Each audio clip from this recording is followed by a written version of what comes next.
Nos entreprises artisanales doivent innover, se différencier.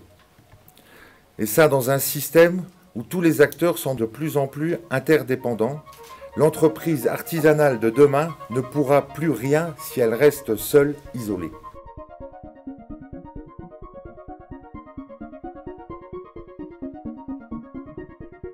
Tout d'abord, laissez-moi vous dire à quel point je suis heureux de vous recevoir ici dans notre chambre de métier aujourd'hui.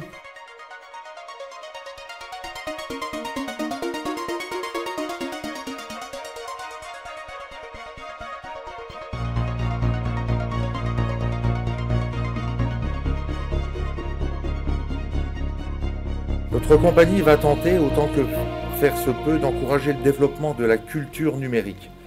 Notre plateforme ainsi que notre showroom engageront les artisans dans la transformation numérique et ceux-ci deviendront les acteurs de cette dernière.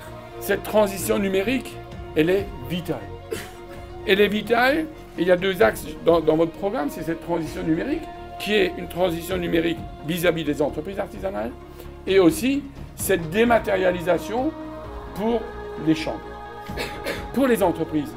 Vous êtes en train aussi de rapprocher les personnes et de pouvoir faire en groupe ce que peut-être les hypermarchés peuvent faire tout seuls.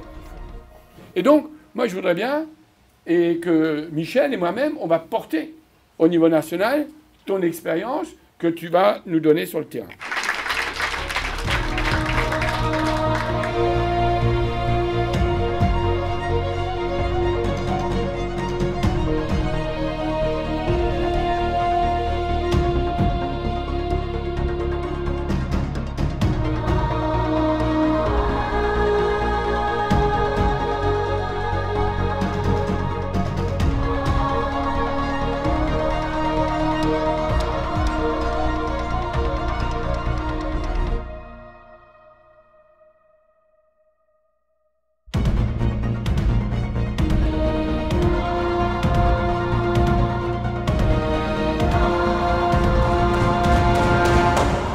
Donc là, on vous a mis un exemple en fait pour la simplicité de la démonstration d'une newsletter qui peut être fait par exemple à plusieurs, un restaurateur, un pâtissier et par exemple un artisan boucher. Mais aujourd'hui, les mails ont été envoyés et donc certains d'entre vous, si ce n'est pas tous, c'est tout à fait possible aussi, hein, les ont déjà reçus.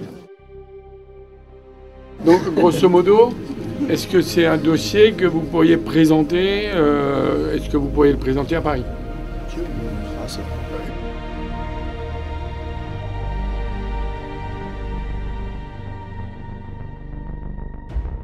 Être ici devant un parterre d'artisans qui représentait, mesdames et messieurs, le poumon de l'économie départementale notamment, mais nationale surtout, c'est vraiment un réel plaisir de voir qu'ici vous avez à vos côtés une chambre qui est capable d'initier des projets de cette nature.